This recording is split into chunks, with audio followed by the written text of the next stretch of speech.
திருப்பரங்குன்றம் தீப விவகாரம் தொடர்பாக மதுரை மாவட்ட நீதிமன்றம் முன்பு இருதரப்பு வழக்கறிஞர்கள் ஆர்ப்பாட்டத்தில் ஈடுபட்டதால் பரபரப்பு ஏற்பட்டது.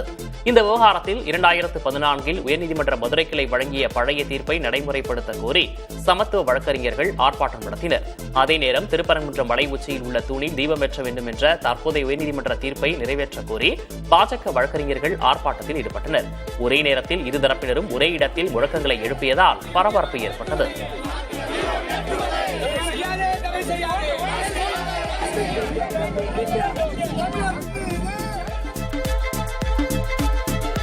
திருப்பரங்குன்றம் மலை உச்சியில் உள்ள தூண் தீபத்தூணா அல்லது நில அளவை கல்லா என்ற சர்ச்சை குறித்து மாநில தொல்லியல் துறை ஆய்வு மேற்கொண்டது. மாவட்ட ஆட்சியர் உத்தரவின் பேரில் இணை இயக்குநர் யதீஷ்குமார் தலைமையில் 7 அதிகாரிகள் கொண்ட குழு 3 மணி நேரமாக மலை உச்சியில் உள்ள தூணை ஆய்வு செய்தது. இந்த தூணில் தீபம் ஏற்ற கோரி இந்து அமைப்புகள் நீதிமன்றத்தில் வழக்கு தொடுத்தன. நேரடி ஆய்வில் சேகரிக்கப்பட்ட தகவல்கள் மதுரை மாவட்ட ஆட்சியர் பிரவீன்குமாரிடம் சமர்ப்பிக்கப்பட உள்ளன. ரஷ்யாவிற்கு எதிரான போரில் யுக்ரைன் தோற்றுவிட்டது என்றும், எனவே அவர்கள் அமைதியை ஏற்படுத்தும் திட்டத்திற்கு உடன்பட்டாக வேண்டும் என்றும் அமெரிக்க அதிபர் டிரம்ப் தெரிவித்துள்ளார். தேர்தலை நடத்துவதை தள்ளி போடுவதற்காகவே யுக்ரைன் போரை தொடர்வதாக கருதுவதாகவும் டிரம்ப் தெரிவித்தார். இதற்கிடையில் பேசிய யுக்ரைன் அதிபர் ஜெலன்ஸ்கி, தங்கள் நாட்டுக்கு பாதுகாப்புக்கான உத்தரவாதத்தை அமெரிக்காவும் ஐரோப்பிய நாடுகளும் அளித்தால் 3 மாதங்களுக்குள் தேர்தல் நடத்தப்படும் என்றார்.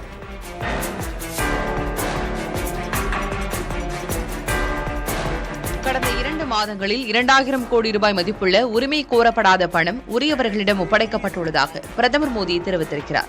உங்கள் பணம் உங்கள் உரிமை என்ற பெயரில் விழிப்புணர்வு பரப்புரை கடந்த அக்டோபர் 4ஆம் தேதியில் இருந்து நடந்து வருகிறது. இதில் பல்வேறு நிதி அமைப்புகளில் முடங்கியுள்ள உரிமை கோரப்படாத மக்களின் பணத்தை உரிய நபர்களிடம் ஒப்படைக்கும் திட்டம் செயல்படுத்தப்பட்டு வருகிறது. வரும் காலங்களில் இந்த பரப்புரையை மேலும் தீவிரப்படுத்த இருப்பதாக பிரதமர் மோடி தெரிவித்திருக்கிறார். வங்கிகளில் மட்டும் 78,000 கோடி ரூபாயும், காப்பீட்டு நிறுவனங்களில் 14,000 கோடி ரூபாயும், மியூச்சுவல் ஃபண்ட் நிறுவனங்களில் 3,000 கோடி ரூபாயும், பங்கு ஈவுத்தொகை வடிவில் 9,000 கோடி ரூபாயும் முடங்கியுள்ளதாக பிரதமர் தெரிவித்தார். மாணவர்களுக்கு கல்விக் கடன் கிடைப்பது கடினமாகி வருவதாக நாடாளுமன்ற நிலைக்குழு எச்சரித்துள்ளது. காங்கிரஸ் மூத்த தலைவர் திக் விஜய் சிங் தலைமையிலான கல்விக்கான நாடாளுமன்ற நிலைக்குழு அறிக்கை ஒன்றை நாடாளுமன்றத்தில் சமர்ப்பித்துள்ளது. அதில் வங்கிகள் கல்விக் கடன் வழங்குவது கடந்த 11 ஆண்டுகளில் 23.36 லட்சத்திலிருந்து 20.63 லட்சமாக குறைந்துள்ளதாக தெரிவிக்கப்பட்டுள்ளது. அதே நேரம் அளிக்கப்பட்ட கடன்களின் மதிப்பு 3 மடங்கு அதிகரித்து 1,37,000 கோடி ரூபாயை தொட்டுள்ளதாக கூறப்பட்டுள்ளது. கல்விக் கடன் கிடைப்பது கடினமாகி வருவதையும், கல்விச் செலவுகள் வெகுவாக அதிகரித்துள்ளதையும் இந்த புள்ளி விவரங்கள் காட்டுவதாகவும், இது எதிர்காலத்தில் பெரிய சிக்கலை ஏற்படுத்தும் என்றும் அந்த அறிக்கை எச்சரித்துள்ளது. மெக்சிகோ நாட்டில் கன்னிமேரியை வழிபட ஆயிரக்கணக்கானோர் பாத யாத்திரையாக சென்றனர். தலைநகர் மெக்சிகோ சிட்டியில் அமைந்துள்ள தேவாலயத்தில் 12ஆம் தேதி விழா கொண்டாடப்பட இருக்கும் நிலையில் அதில் சுமார் 1 கோடி நபர்கள் பங்கேற்கின்றனர். பாத யாத்திரையாக சென்ற பக்தர்கள் கன்னிமேரியின் படத்தை ஏந்திச் சென்றனர். புதர்கள் நிறைந்த காடுகள், பனிச்சூழ்ந்த எரிமலை என 3 நாட்கள் நடந்து தேவாலயத்தை இவர்கள் அடைகின்றனர். கன்னிமேரியிடம் வைத்த வேண்டுதல்கள் பலித்ததற்கு நன்றி கூறும் வகையில் இவர்கள் பாத யாத்திரை செல்கின்றனர்.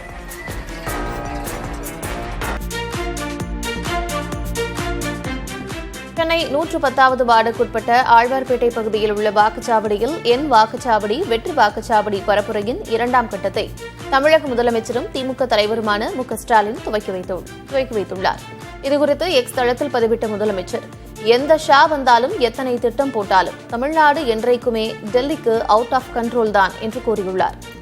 டெல்லி பாதுஷா என்ற நினைப்போடு தமிழ்நாட்டிற்கு வர நினைத்தால் ஒவ்வொரு வாக்குச்சாவடியிலும் எங்களது கருப்பு சிவப்பு படை உங்களுக்கு தக்க பாடம் புகட்டும் என்று மத்திய பாஜக அரசுக்கு எதிர்ப்பு தெரிவித்துள்ளார். இந்த 2ஆம் கட்ட பரப்புரையில் தமிழ்நாடு முழுவதும் உள்ள 68,463 வாக்குச்சாவடிகளில் திமுக செயலர்கள் பரப்புரை மேற்கொள்ளவும் நிர்வாகிகளுக்கு தேர்தல் பயிற்சி அளிக்கவும் உள்ளனர்.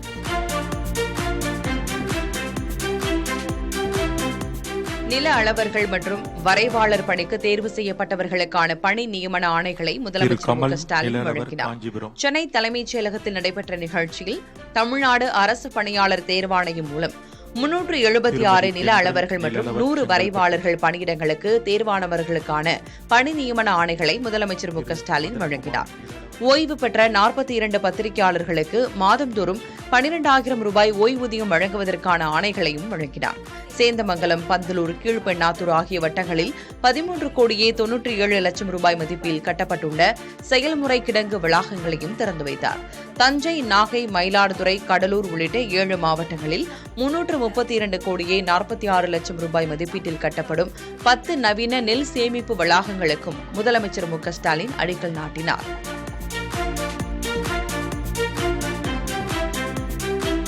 சட்டப்பேரவை தேர்தலுக்காக அமைக்கப்பட்டுள்ள கூட்டணிக்கு அதிமுக தலைமை தாங்குவதாக அக்கட்சியின் பொதுக்குழு கூட்டத்தில் தீர்மானம் நிறைவேற்றப்பட்டுள்ளது.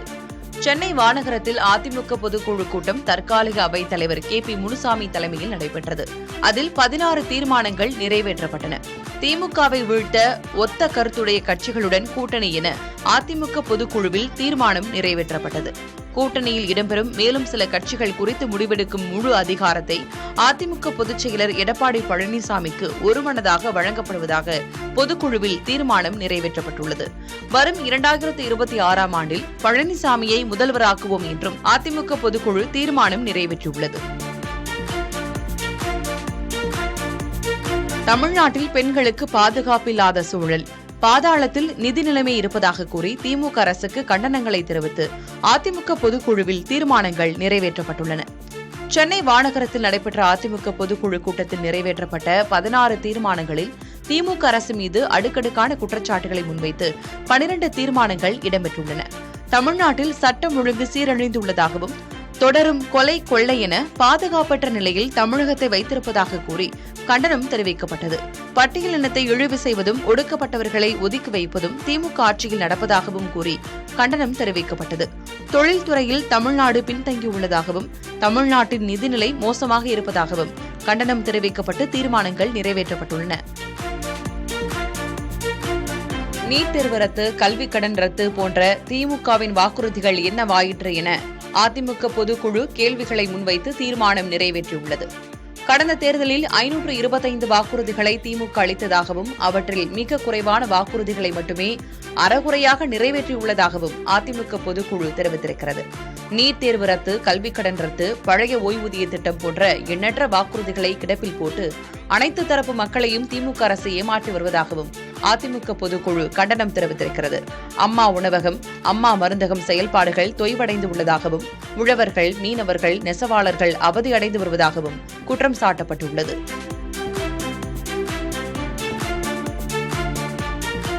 தமிழ்நாடு நன்றாக இருக்க வேண்டும் என விரும்புகிறவர்கள் அதிமுக மீண்டும் ஒன்றிணைய வேண்டும் என விரும்புவதாக முன்னாள் முதலமைச்சர் ஓ பன்னீர்செல்வம் தெரிவித்திருக்கிறார். தேனி மாவட்டம் போடியில் செய்தியாளர்களின் கேள்விகளுக்கு பதிலளித்த அவர் இவ்வாறு தெரிவித்தார். தமிழ்நாடு நல்லா இருக்கணும்னு விரும்புகிற அனைவருமே விரும்புவது பிரிந்து கிடக்கின்ற அனைத்து இந்திய அண்ணா திராவிட முன்னேற்ற கழகத்திற்கு சக்தி அனைவரும் ஒன்றிணைய வேண்டும் என்பதுதான் விரும்புகிறார்கள். 100 நாள்கள் வேலை திட்டத்தில் தமிழக அரசு தும்பை விட்டு வாலை பிடிப்பதாக பாமக தலைவர் அன்புமணி ராமதாஸ் விமர்சித்துள்ளார். 100 நாள்கள் வேலை திட்டத்தின் கீழ் சராசரியாக 16 நாள்கள் மட்டுமே வேலை வழங்கப்பட்டுள்ளதாக அவர் குறிப்பிட்டுள்ளார். ஆண்டுக்கு 150 நாள்கள் வேலை வழங்குவோம் என்ற திமுகவின் தேர்தல் வாக்குறுதி மீறப்பட்டுள்ளதாக அவர் குற்றம் சாட்டினார். மகாத்மா காந்தி தேசிய ஊரக வேலை உறுதி திட்டத்தின் கீழ் நடப்பாண்டில் தமிழ்நாட்டிற்கு ஒதுக்கப்பட்ட 12 கோடி வேலை நாள்கள் டிசம்பர் 7ஆம் தேதியுடன் முடிவடைந்து விட்டதாக அவர் தெரிவித்தார். இனி வேலை வழங்க முடியாத நிலை ஏற்பட்டுள்ளதாகவும் அன்புமணி ராமதாஸ் குறிப்பிட்டுள்ளார். தமிழ்நாடு அரசு கோரிய பேரிடர் நிவாரண நிதியில் 17 விழுக்காட்டை மட்டுமே மத்திய அரசு விடுத்துள்ளது. நாடாளுமன்றத்தில் வெளியிடப்பட்ட புள்ளி விவரங்களில் தெரியவந்திருக்கிறது. கடந்த 10 ஆண்டுகளில் புயல்கள் உள்ளிட்ட இயற்கை பேரிடர் பாதிப்புகளை சமாளிக்க 24,679 கோடி ரூபாயை தமிழக அரசு கோரியுள்ளது. இதில் 4,136 கோடி ரூபாய் மட்டுமே விடுவிக்கப்பட்டுள்ளது. இதேபோல மாநில பேரிடர் நிவாரண நிதி பிரிவில் 10 ஆண்டுகளில் தமிழகத்திற்கு 12,208 கோடி ரூபாய் மட்டுமே விடுவிக்கப்பட்டிருக்கிறது. இது மகாராஷ்டிரா, உத்தரப்பிரதேசம் போன்ற மாநிலங்களுக்கு கிடைத்ததை விட. ஆஸ்தல் மாக்சிஸ் வழக்கில் சொத்து முடக்கத்தை எதிர்த்து காங்கிரஸ் எம்பி கார்த்தி சிதம்பரம் தாக்கல் செய்த மனுவுக்கு பதிலளிக்கும்படி அமலாக்கத்துறைக்கு சென்னை உயர்நீதிமன்றம் உத்தரவிட்டுள்ளது. இந்த வழக்கில் கார்த்தி சிதம்பரத்தின் சொத்துக்களை அமலாக்கத்துறை முடக்கியிருந்தது. இதனை அமலாக்கத்துறை மேல்முறையீட்டு தீர்ப்பாயமும் கடந்த ஜூன் மாதம் உறுதி செய்தது. இந்த உத்தரவை எதிர்த்து கார்த்தி சிதம்பரம் உயர்நீதிமன்றத்தில் தாக்கல் செய்த மனுவில் தனக்கு எதிராக வழக்கு பதிவு செய்வதற்கு முன்பே சொத்துக்கள் முடக்கப்பட்டு விட்டதாகவும் சொத்து முடக்கத்தின் போது எந்த வழக்கும் நிலுவையில் இல்லை எனவும் கூறியிருந்தார். மனுவை விசாரித்த உயர்நீதிமன்ற தலைமை நீதிபதி ஸ்ரீவஸ்தவா தலைமையிலான அமர்வு இந்த மனுவுக்கு 3 வாரங்களுக்குள் பதிலளிக்குமாறு அமலாக்கத்துறைக்கு உத்தரவிட்டு வழக்கை ஒத்திவைத்தார்.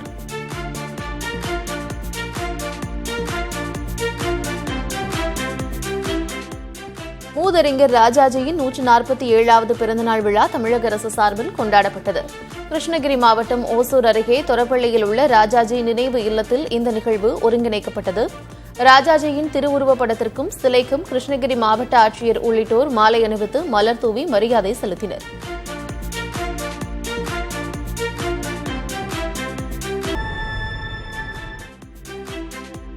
பகுஜன் சமாஜ் கட்சி மாநில தலைவர் ஆம்ஸ்ட்ராங் கொலை வழக்கில் ஏற்கனவே சிறையில் இருக்கும் அஞ்சலைக்கு மற்றொரு வழக்கில் 2 ஆண்டுகள் சிறை தண்டனை விதிக்கப்பட்டுள்ளது. கந்துவட்டி வழக்கில் தற்போது நீதிமன்றம் தீர்ப்பளித்துள்ளது. கடந்த 2024ஆம் ஆண்டு பதியப்பட்ட கந்துவட்டி வழக்கில் புளியந்தோப்பு போலீசாரால் அஞ்சலை கைது செய்யப்பட்டிருந்தார். இந்த வழக்கில் எழும்பூர் 10வது பெருநகர குற்றவியல் நீதிமன்றம் அஞ்சலைக்கு 2 ஆண்டுகள் சிறை தண்டனையும் 20,000 ரூபாய் அபராதமும் விதித்து தீர்ப்பளித்துள்ளது.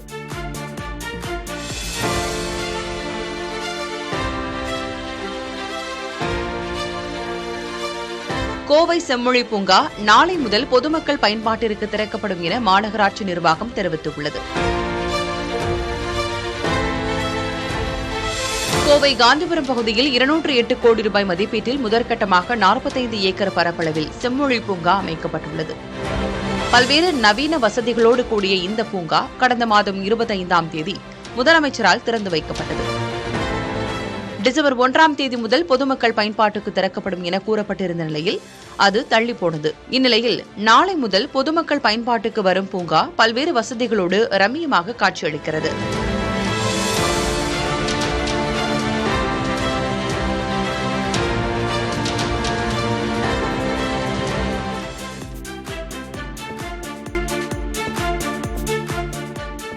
விழுப்புரம் மாவட்டம் மரக்காணம் அரசு ஆரம்ப சுகாதார நிலையத்தில் சுகாதாரத்துறை அமைச்சர் மா சுப்பிரமணியன் இரவு நேரத்தில் திடீரென ஆய்வு மேற்கொண்டார்.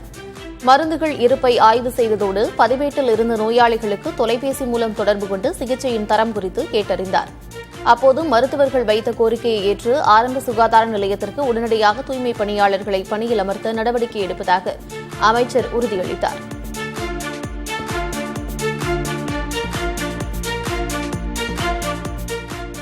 மேட்டூர் அணையிலிருந்து டெல்டா பாசனத்திற்கான நீர் திறப்பு வினாடிக்கு 3000 கன அடியிலிருந்து 6000 கன அடியாக அதிகரிக்கப்பட்டுள்ளது. வடகிழக்கு பருவமழை குறைந்ததால் டெல்டா மாவட்டங்களில் பாசன தேவை அதிகரித்துள்ளதன் காரணமாக இந்த நடவடிக்கை எடுக்கப்பட்டுள்ளது. இந்நிலையில் அணைக்கு வரும் நீரின் அளவு குறைந்து வருவதால் 24 நாட்களுக்கு பிறகு மேட்டூர் அணை நீர்மட்டம் மீண்டும் குறைய தொடங்கியுள்ளது. அணையின் தற்போதைய நீர்மட்டம் 116.23 அடியாக உள்ளது.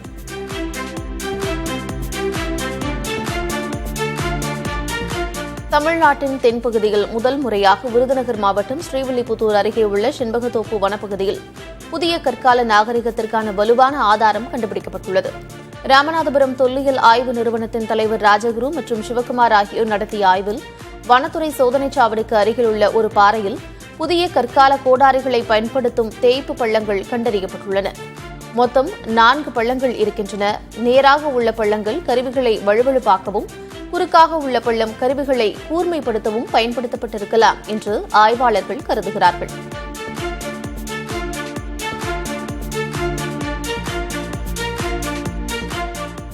உலக மனித உரிமைகள் தினத்தை முன்னிட்டு விருதுநகர் மாவட்டம் ராஜபாளையம் வட்ட சட்டப்பணிகள் குழு சார்பில் விழிப்புணர்வு பேரணி நடைபெற்றது. இதில் தனியார் செவிலியர் பயிற்சிக் கல்லூரி மாணவிகள் 300க்கும் மேற்பட்டோர் பங்கேற்றனர். சார்பு நீதிபதி சண்முகவேல்ராஜ், மாவட்ட உரிமையியல் நீதிபதி ராமநாதன் ஆகியோர் உறுதிமொழி வாசித்தனர். பாலின வேற்றுமைகளை களைய வலியுறுத்தும் விழிப்புணர்வு பதாகைகளை ஏந்தியவாறு மாணவிகள் நகரின் முக்கிய சாலைகள் வழியாக பேரணியாக சென்றனர்.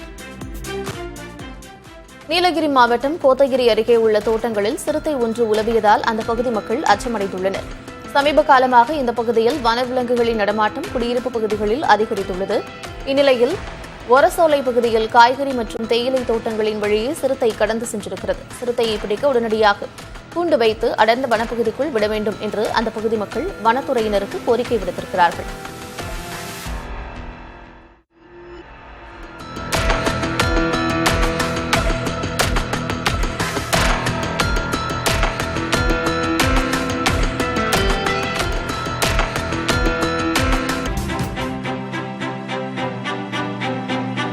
தெலங்கானா மாநிலத்திற்கு 5,75,00,000 கோடி ரூபாய் முதலீடுகள் வரவிருப்பதாக அம்மாநில அரசு தெரிவித்துள்ளது. ஹைதராபாத்தில் நடைபெற்ற சர்வதேச முதலீட்டாளர் மாநாடு மூலம் 5,75,00,000 கோடி ரூபாய் மதிப்புள்ள ஒப்பந்தங்கள் கையெழுத்தானதாக அரசு தெரிவித்துள்ளது. Reliance, Bharat Biotech, Aurobindo pharma போன்ற முன்னணி நிறுவனங்கள் முதலீடு செய்ய இருப்பதாக அரசின் அறிக்கை கூறுகிறது. இதன் மூலமாக பல ஆயிரக்கணக்கான வேலைவாய்ப்புகள் உருவாகும் என்றும் தெரிவிக்கப்பட்டுள்ளது.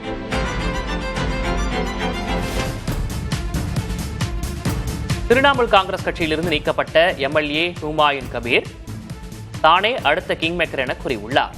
தனது கட்சியின் ஆதரவின்றி யாரும் ஆட்சி அமைக்க முடியாது என்றும் அவர் கூறியுள்ளார். ஆனால் ஹுமாயூன் கபீர் பகல் கனவு காண்பதாக திரிணாமுல் கட்சி பதிலடி கொடுத்துள்ளது. பாபர் மசூதியை போன்றே ஒரு மசூதியை கட்டி வரும் ஹுமாயூன் கபீர் திரிணாமுல் கட்சியிலிருந்து நீக்கப்பட்டுள்ளார். அவர் தனிக்கட்சி தொடங்கி வரும் சட்டமன்ற தேர்தலில் போட்டியிட உள்ளார்.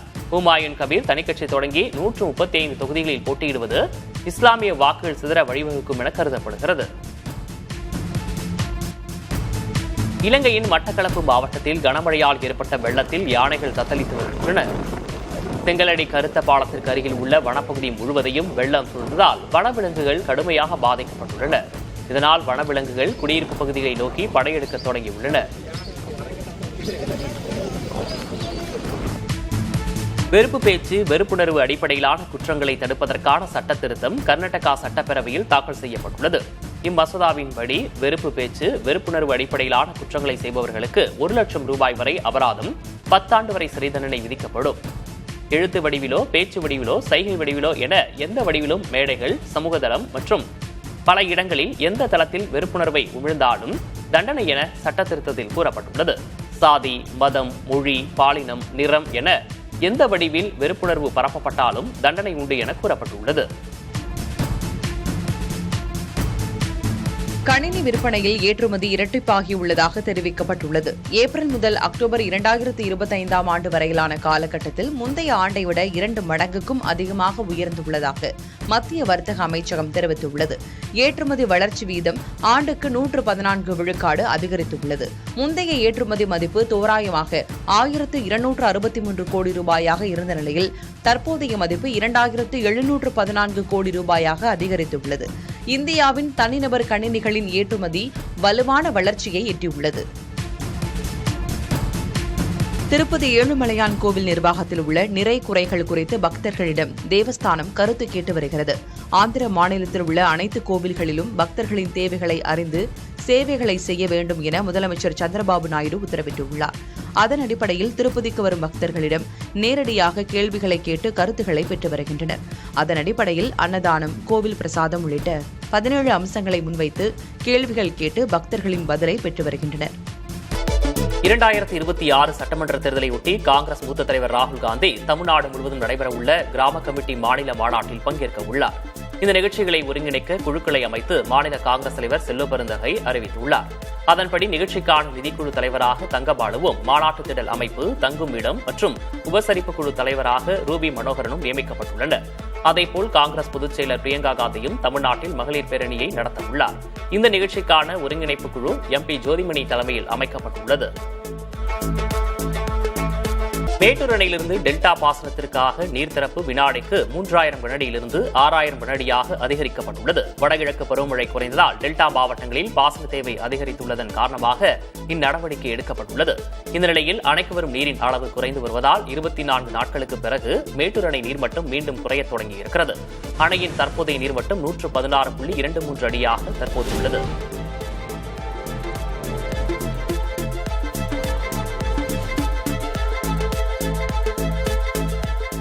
தொடர் மழையால் தேனியில் உள்ள தேனூற்று வாய்க்காலில் வெள்ளம் பெருக்கெடுத்து ஓடுகிறது. மேற்கு தொடர்ச்சி மலைப்பகுதிகளில் பெய்த கனமழை காரணமாக வறண்டு காணப்பட்ட தேனூற்று வாய்க்காலில் நீர்வரத்து அதிகரித்துள்ளது. துரைசாமிபுரம் அணைக்கட்டு பகுதியில் இருந்தும் நீர் திறக்கப்பட்டுள்ளது. இதனால் வாய்க்காலில் வெள்ளம் பெருக்கெடுத்து ஓடுகிறது. பொதுமக்கள் வாய்க்காலில் குளிக்கவோ துணி துவைக்கவோ வேண்டாம் என்று அறிவுறுத்தப்பட்டுள்ளது.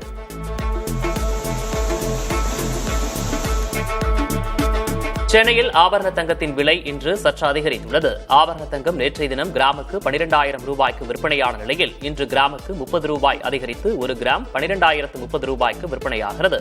ஒரு சவரன் தங்கம் 240 ரூபாய் உயர்ந்து 96,240 ரூபாய்க்கு விற்பனை செய்யப்படுகிறது. வெள்ளி விலை கிராமுக்கு 8 ரூபாய் உயர்ந்து 207 ரூபாய்க்கும், ஒரு கிலோ வெள்ளி 2,07,000 ரூபாயாகவும் உள்ளது.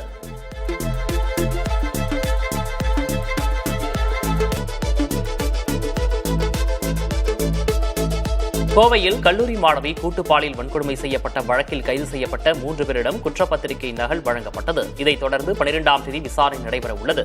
அந்த நாளில் இந்த வழக்கு மகளிர் நீதிமன்றத்திற்கு மாற்றப்படலாம் என எதிர்பார்க்கப்படுகிறது. கோவையில் நவம்பர் 2 அன்று விமான நிலையம் பின்புற கல்லூரி மாணவியை கருப்பசாமி, தவசி, காளேஸ்வரன் ஆகியோர் கூட்டாக வன்கொடுமை செய்ததாக போலீசார் பதிவு செய்த வழக்கில் 3 சுட்டுப் பிடிக்கப்பட்டனர்.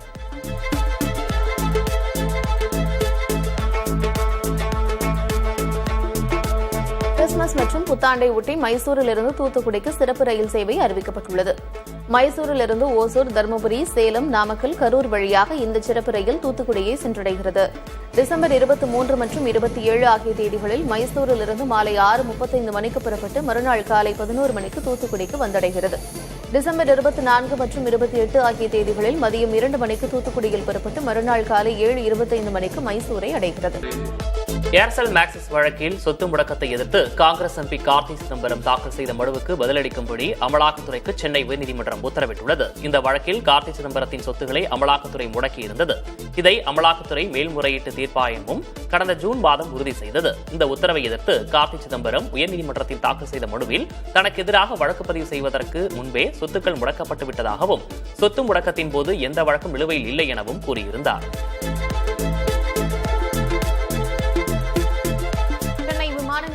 ஏரோ ஹப் வணிக வளாகத்தில் உள்ள PVR ஐநாக்ஸ் மல்டிபிளெக்ஸ் திரையரங்கம் தொடர்ந்து இயங்க சென்னை உயர்நீதிமன்றம் அனுமதி அளித்துள்ளது. விமான நிலைய ஆணைய சட்டத்தின்படி விமான நிலைய வளாகங்களுக்குள் திரையரங்குகளை அனுமதிக்க முடியாது என்று விமான நிலைய ஆணையம் பிறப்பித்த உத்தரவுக்கு தடை உத்தரவுக்கு எதிராக PVR ஐநாக்ஸ் நிர்வாகம் வழக்கு தொடர்ந்தது. மத்திய அரசு இதுகுறித்து கொள்கை முடிவு எடுக்கும் வரை விமான நிலைய வளாகத்தில் திரையரங்கம் இயங்கலாம் என்று நீதிபதி உத்தரவிட்டார்.